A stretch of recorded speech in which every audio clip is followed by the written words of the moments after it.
here are the things that I would like to leave you with, and I'll go quickly through these. So these are the steps towards family healing and self-care. Number one, accept the need for family healing. That was one of our big conversations with the clients today. Do the clients believe that this is a chronic disease? Because if they don't believe it, then you're sure not going to believe it. And so it's really important to understand that addiction is a family disease. Some may know from this experience with their own parents, your partners, siblings. So often family members will say, well, I'm not the one with the problem. If you remember the father story I told earlier, you may not be the one with the problem, but you certainly are dealing with problems on a daily basis using every ounce of solution that you can identify. So addiction is a family disease, and it's a chronic disease. Number two, acceptance of reality. Grieve your losses, acknowledge your wins. So often families either come in and are very defensive of their loved one, or they're very angry at their loved one. And so if we believe that addiction is a chronic, progressive, and potentially fatal disease, then we have to understand that as that disease has progressed to the point of being diagnosed, there have been a lot of consequences, and that there will be losses that need to be grieved. And for some, it might be the loss of who they thought their son was going to be. And I'm here to tell you that I have seen unbelievable miracles of people who you would have never guessed that once they got sober, that how their lives would change. This disease is very real. It's like, it's funny. We were talking about it the other day. Someone said, when was the first time that addiction was identified as a disease? And it was identified in the late 1700s by the first Surgeon General of the United States after the Revolution. And they were having such a problem with alcoholism throughout the colonies after the Revolutionary War that they had to begin to do something about it. And it was in, I can't remember the exact year, but it was 17-something where the Surgeon General said, alcoholism is a disease that needs to be treated as such. That's couple hundred years old, and we still haven't really grasped that. So there's only so much control that you have over the disease, and only so much control that you have over your loved one. And so just like we talk to clients about working the steps and the understanding of powerlessness and how trying to control things that we're powerless to, that it impacts our lives to the point of being unmanageable. I want to assure you that there are no silver bullets.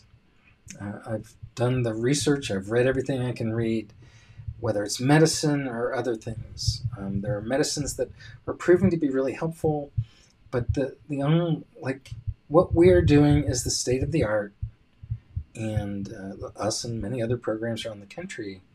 And that if everyone begins a process of healing and working towards,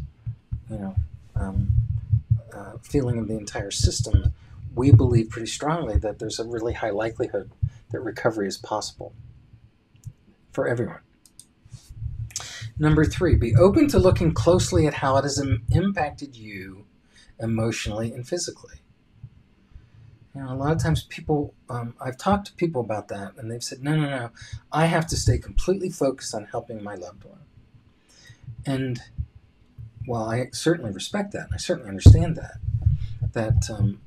if you are being exhausted and you become ill and are unable to support the other members of your family or your children because you are needing to be so hyper vigilant and controlling of everything, it actually does, it hurts everyone.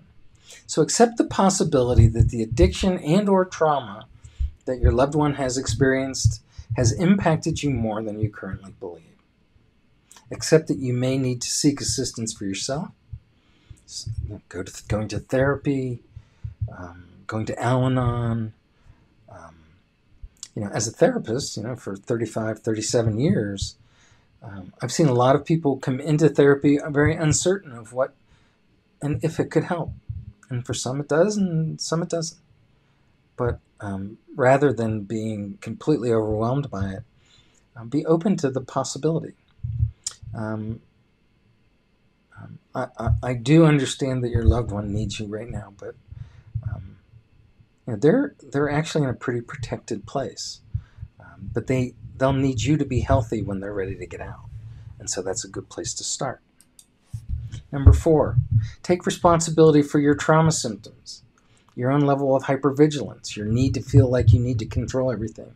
It's common for family members to experience symptoms of PTSD. I've already talked about that. It's especially true if you have a history of trauma in your own life, or if you grew up in a family with addiction, trauma, or other mental health issues. And so if so, then you probably have some level of developmental trauma or some level of the adverse childhood events that are such a big area of study. Enabling, enmeshment, caretaking can all be found as rooted in a trauma response. And I always say that telling a family member to stop enabling is like Nancy Reagan telling an addict to just say no. It's virtually worthless.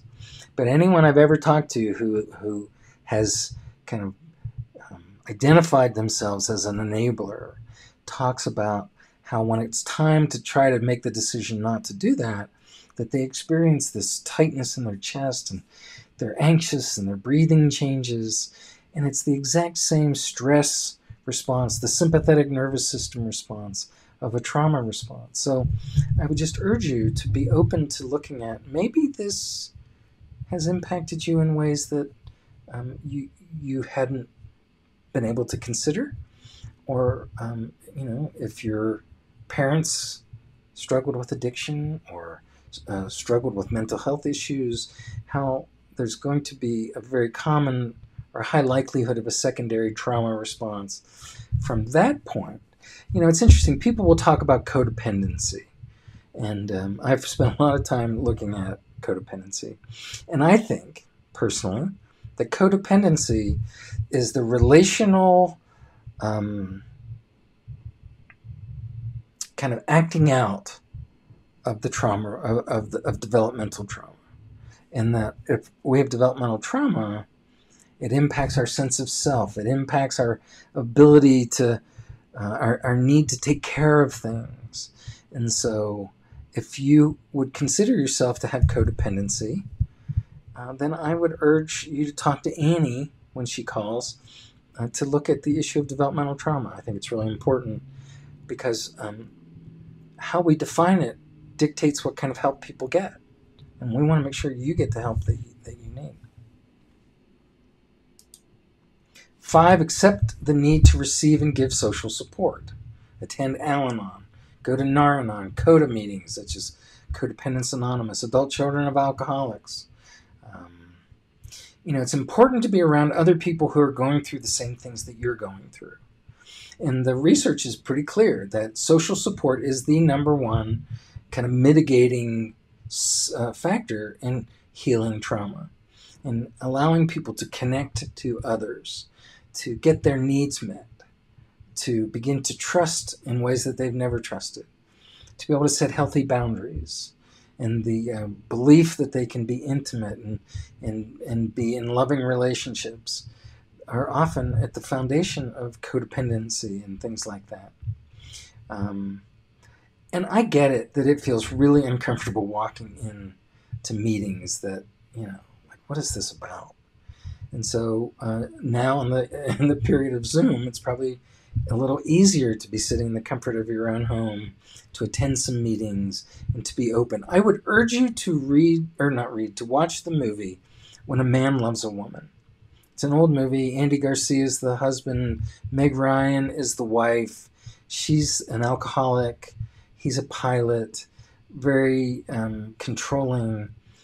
But watch his progression through his acceptance of Al-Anon in that movie, and how he really sees himself as above it initially, and sees everybody as complainers and all of these things, and then ultimately begins to realize, I'm no different than these other people.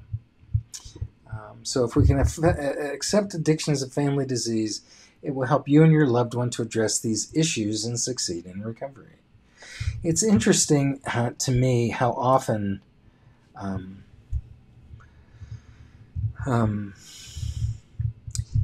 guy gets out of treatment and he says he's supposed to go to a meeting tonight, and he says to his wife, we haven't been, or to his partner, we haven't been out for dinner in a while. Let's skip meetings tonight and go out for dinner. And that seems like a good thing, right? It's a time to connect. Unfortunately, it sends a message that says those meetings are not as important as maybe they need to be. And so there's lots of times where you can go to, there's an Al-Anon meeting at the same time that there's an AA meeting or an NA meeting. And to both go to a meeting and then go out to dinner afterwards, get a babysitter to watch the kids. The other thing is parents of young addicted family members will often kind of say, well, I'm not going to go to those meetings until I'm sure that he's going to be okay. And the message that I want to send is that why would you wait around for the possibility for family healing for this other person who may or may not be able to do it the way you want them to do it or hope that they can do it? And the idea of we're going to get, and I would say this to my loved one, we're going to heal as a family one way or the other. And so we're going to go to these meetings and we're going to learn about this and we're going to see what other families do. And eventually you're going to see that you need to be on board with this. We love you and we want this. So the idea of the message, so in marriage counseling we talk about meta communication. What are you communicating when you don't think you're communicating? And the idea of, well, you need to go to these meetings because you have this problem. And we're all for family healing too, but we don't think we need to go to those meetings, sends that message that that you don't really believe in family healing.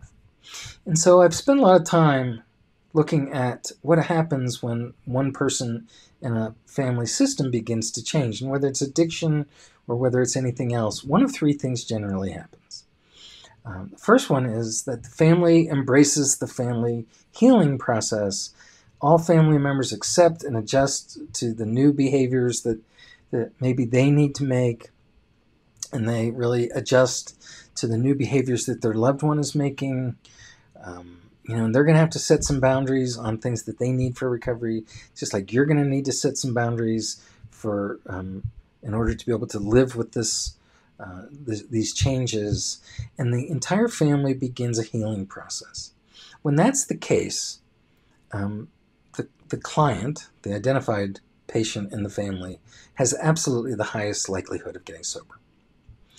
Second is that the family members will adhere to the belief that the client is the one with the problem, and therefore we don't need to make any changes. This other person needs to make these changes. And if we go back to my slide, that if the family is still configured in the way that is best to live with someone who is using, and they're not willing to make any changes, then as this person begins to progress into recovery and this person begins to change, the system's no longer going to be in balance. And so when one family member begins to make a change and the rest of the family doesn't, then the person who's trying to make the change often feels a sense of dis-ease in being around those folks, and they will often relapse because they fit back into the system in a way that's more comfortable for them. It's not blaming anyone. It's not saying it's anyone's fault. It's just how it works. And then the last one is the family member gets sober and the other family members don't change, and the person who's getting sober finds that they get most of their support outside of the family, through AA and through NA. And so I was walking through the mall, and I saw a mom and a young daughter walking towards me, and I realized that the daughter was a former client at another treatment center. And when she saw me, she came over and she said, "I'm doing great. I'm an entrepreneur. I've started a couple businesses. I've been sober 2.5 years. I've worked through the steps. I worked through the steps of Al-Anon, and just really doing great." And when I looked at the mom, I would have expected that she would have been smiling and very happy that her daughter was doing so well. And she was not. And I looked at her and I said, "Why are you upset? Your daughter just talked about all this positive stuff." And she says, "I just have to tell you that I hate AA." And I said, "Why?" And she said, "Because AA stole my daughter from me." And the daughter said, "You guys are still partying, and you have these big parties, and you want me to come to these parties." And again, I'm not blaming, I'm not indicting, I'm just simply saying that if family members decide that they're not going to change, then oftentimes family members will decide, I'm going to, they're my family, I love them, I will be around them, but I'm going to have to control the times I'm around them so that they can stay sober. And I hope that makes sense. And in no way do I want this to be in any way blaming, but I would feel remiss if I didn't talk about these other options as I have experienced them over the years. And then the last one, the last slide, is there's an old, I just love all the things on here. In the picture, the activities you're most avoiding contain your biggest opportunities. And I would ask you that as your loved one has been going in and out of treatment or has been in treatment, what are the things that maybe other professionals have told you that you might want to look at doing, and to begin to look at what have been the major reasons that you've really struggled to do some of those. And beside that is an old kind of quantum physics saying that says, where you put your attention is where you put your energy. And where you put your energy is what you create. And so I always kid around with the guys, like how many of them are ski in the trees? And a lot of them raise their hands. And I say, what's the one thing you don't want to put your attention on when you're skiing through trees? And the answer is simple, the trees. Because where you put your attention is where you're going to steer towards. Even though everything in your body is telling you to go around that tree, you go right into it. And so I would say to you, what are the things that you are putting your attention on right now? And what are the things that you could be putting your attention on that would be creating energy needed to create positive change? And so what are you worried about? What are you really hypervigilant about? What are you still trying to control as a way of managing this recovery process? And so, you get to decide what you're going to do. There's no going back to normal. There's only going forward to creating the newer normal. And so Annie will be in touch. She'll be talking with you. I wish you the best, and we're going to do everything we can to help your loved one. And so please let us know if you have any issues, if you have any struggles, kind of communicate through Annie. That would be great. So thank you very much. I hope this was helpful.